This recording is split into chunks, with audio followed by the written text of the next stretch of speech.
Seven, six, five, four, three, two, one. You'll never have the sacred stone.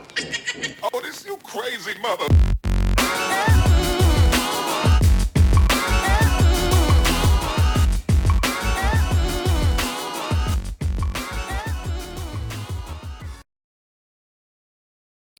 Hey everyone.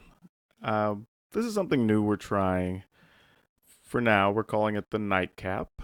It's something a little different. Just so you know, we kind of go into, I guess you want to call it a bit of a range of things on our podcast with the segment Dinner Table Talk.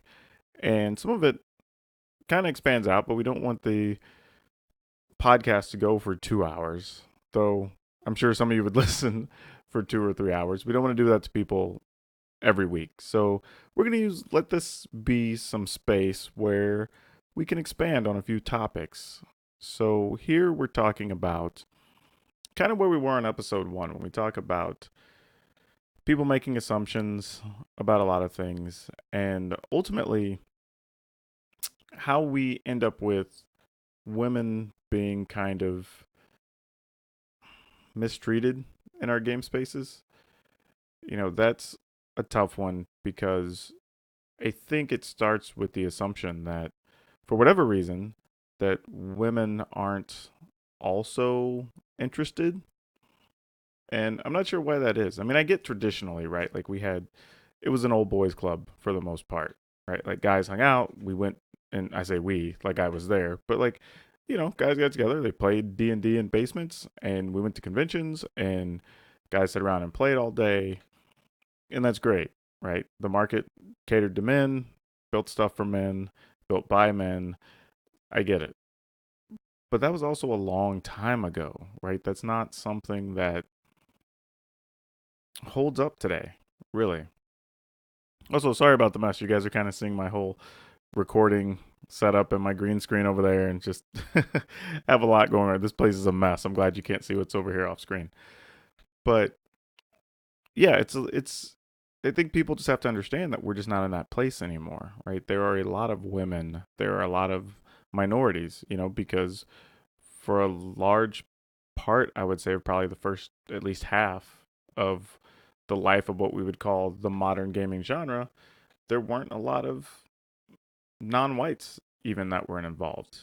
Like I mentioned previously, I entered a field in the game industry owning a business when I was 21, and I was one of the few minorities and definitely the only black guy at most professional gatherings, in the industry. So that was definitely a thing.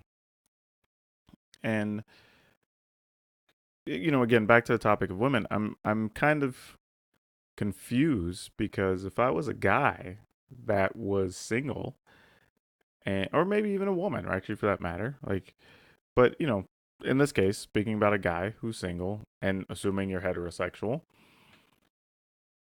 why would you not want more women participating in the thing that you enjoy? That's so very strange to not want that to be a thing. I mean, because there's very silly things, right? Like I was very fortunate to have found me a geek that lives in my house with me, and we are happy. And she buys Transformers, and I buy Magic cards and Dallas Cowboy stuff, and she gets her knitting things, and it's great. But that's because she understands my mentality, and I understand hers. Like we both understand the collecting mindset. We both like games. We have a couple of shelves of board games out there. We just a lot that goes with that. Like she wants to sit down and play WoW for a few hours. Like that's cool. If I come in here and play Arena because I need to record some stuff for a stream, like she gets it. That's fine. Why would you not want somebody that understands all that? Like that's such a weird thing. So to push them out of that space makes no sense at all, really. I mean, what are we protecting? Like, and I say we just as in the royal we as men having that conversation. Like, what is it you're worried about? Like, what are you like? All right, so my D&D books get a few more women warriors. Fine. I go to a Magic tournament and there's 15% more women. Great. Like, it's so hard for me to understand that mentality because I don't know where it's going, right? I don't know what we're even trying to achieve by having that attitude. Like, it's so beyond me. There's in episode 3, actually maybe 4, I have a very interesting letter that I'm going to read that was sent to a retailer in one of my groups. And it kind of encompasses all this, but the point being that there are people that still believe that the industry is built for, well, should be predominantly men, should be predominantly white. I mean, and I'm not saying it's a majority. I'm just saying there are people who believe that. I mean, and people will tell you, no, that's not the case. That's not true. I'm telling you, it is. Like, I've been there. Oh, it's weird. I just realized the shadows kind of make me look like I have a unibrow, but it's my glasses, kind of. But yeah, I'm telling you, I've lived it. I've been part of the industry. It's something that several people are aware of and trying to overcome, and it's a process. I just am glad to see that there are a lot of good stores where they're out loud about it. That we're not one of those places. This isn't a clubhouse. This isn't an old boys club. This isn't, we're not catering to that attitude. We want as many people to come in and play. I mean, in all reality, there's a business reality to it, right? Like that stores that get a larger, diverse customer base will be profitable longer. So if you have a favorite store, you should want them to be getting all these other people in. Women, children, college age kids, Hispanics, blacks, whites, whatever. Like, it shouldn't matter. As long as they want a game, you should want them spending money at that store. If you want more people to game with, you should be welcoming everybody in, right? Like, I don't know why this mentality exists. Again, feel free in the comments, come at us. I am very interested in what we're trying to achieve because I think maybe the assumption is that the goal is to drive out the group that's already existed. And I think that's the thing that gets missed a lot, is that it's not about driving somebody away. It's just about welcoming more people in. And it seems very easy to understand, but for some reason that gets lost. And that's a very tough thing. I don't think anybody's really thinking about it that way, but it's one of those things that maybe if you're used to being the one that everybody caters to, it feels really bad, right? You're no longer the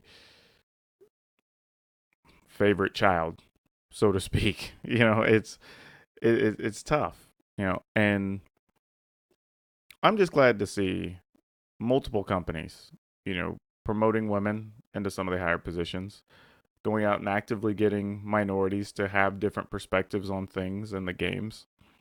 I think that's really awesome. I think reaching out to different charity groups, to just finding more ways to involve more people is going to be positive for the long term. I think if we all want our games around later, especially, games like Magic that are international, and there's now a good digital component, there's a paper component. You're talking about stuff being online, stuff being in retail stores, and it's different in every market, how it's even handled, So the more people you have and the broader the customer base, the better we're all going to be.